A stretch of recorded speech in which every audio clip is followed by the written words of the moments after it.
Bonjour et bienvenue sur cette vidéo avec Claire, votre conseillère en allaitement et en parentalité. J'avais envie d'aborder avec vous aujourd'hui la question des caprices. C'est un mot que l'on utilise beaucoup pour définir le comportement des enfants. C'est un mot qu'on utilise pour pointer du doigt ce comportement parce qu'il est considéré comme étant négatif. Mais qu'est-ce qu'un caprice en soi? Un caprice, c'est un comportement qui va souvent consister en des pleurs, de la colère, taper des pieds, dans le but d'obtenir quelque chose de l'adulte.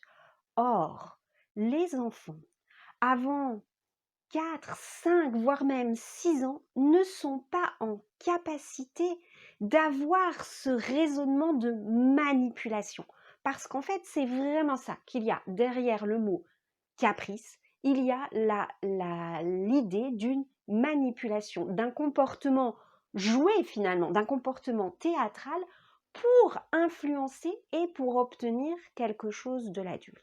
Alors, si on parle du tout petit bébé, le bébé qui pleure et qui, par exemple, dès qu'on va se pencher sur lui, sur son berceau et lui tendre les bras, va cesser de pleurer, eh bien, ce bébé, il a en fait besoin qu'on s'occupe de lui, c'est normal, cela fait partie des besoins d'un bébé.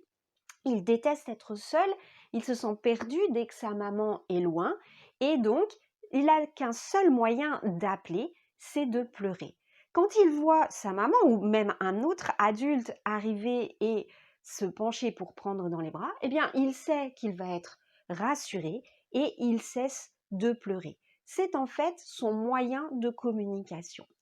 Si on parle de l'enfant plus grand, l'enfant qui va déjà avoir 2, 3, peut-être 4 ans, eh bien cet enfant va vivre au cours de sa journée une multitude d'émotions.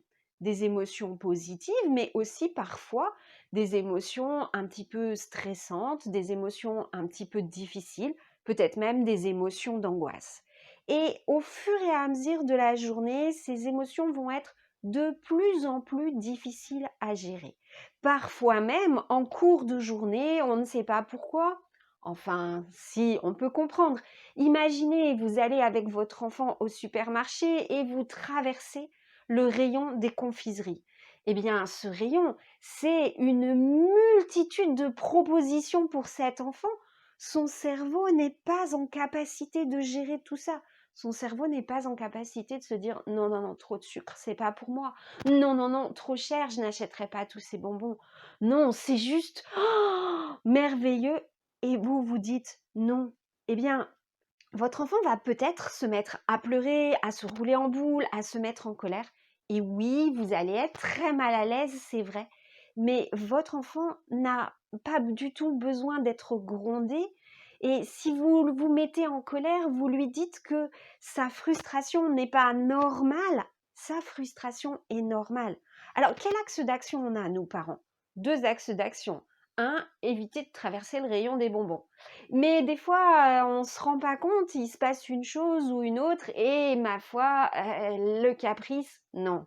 L'émotion ingérable arrive. Et puis, c'est pas forcément parce que vous avez traversé le rayon des bonbons. Il arrive aussi qu'on passe une excellente journée en famille, qu'on fasse énormément de choses, que ce soit vraiment un bon moment. Et en fin de journée, alors qu'on est vraiment tous heureux de cette bonne journée, eh bien, patatras, c'est la catastrophe pour votre enfant. Il se met dans tous ses états.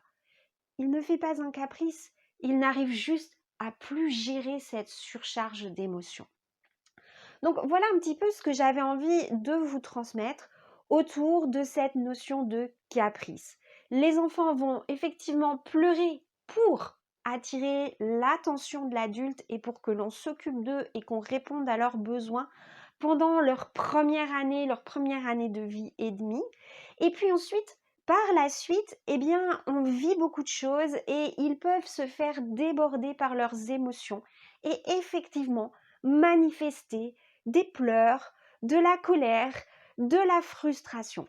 Alors plus on va arriver à prévenir cette situation et plus ce sera confortable pour nous parents, Mais c'est pas toujours le cas. Parfois, cela arrive sans qu'on ait vu venir. Et puis parfois, on n'a pas le choix. La vie nous entraîne à faire un certain nombre de choses. Et dans ce cas-là, eh bien, mettez des mots sur ce qui se passe. Dites à votre enfant que vous comprenez sa frustration, que vous comprenez que c'est difficile pour lui. Proposez-lui de faire un câlin. Proposez-lui d'aller voir autre chose. Par contre, si c'est non, c'est non. Ne cédez pas. Vous avez toutes vos raisons d'adulte de considérer que vous ne pouvez pas autoriser cette chose-là. Et je vous invite vraiment à rester sur ce cadre et à tenir le cap ferme. Parfois, votre enfant n'a pas besoin de grands discours, n'a pas besoin que vous lui parliez et que vous lui expliquiez. Dites-lui que vous comprenez, mais dites-lui que vous savez en tant que parent que c'est bon pour lui de faire comme ça et que le non restera non, mais que vous l'aimez, que vous êtes disponible pour lui faire un câlin et que tout va bien se passer. Voilà un petit peu ce que j'avais envie de partager avec vous aujourd'hui sur cette idée des caprices. Cette vidéo vous a été utile, vous pouvez cliquer sur j'aime. Vous avez un commentaire ou une expérience à nous raconter, eh bien allez-y, faites-le dans les commentaires. Je vous répondrai personnellement et avec beaucoup de plaisir. Vous vivez une situation difficile. Vous êtes rentré dans un espèce d'engrenage avec votre enfant et vous ne savez pas comment vous en sortir. Eh bien, peut-être que la participation à un groupe de parents ou un échange et une discussion avec quelqu'un pourra vous aider à un petit peu y voir plus clair. Et dans ce cas-là, eh bien, vous pouvez chercher auprès de chez vous quelqu'un qui va pouvoir vous aider.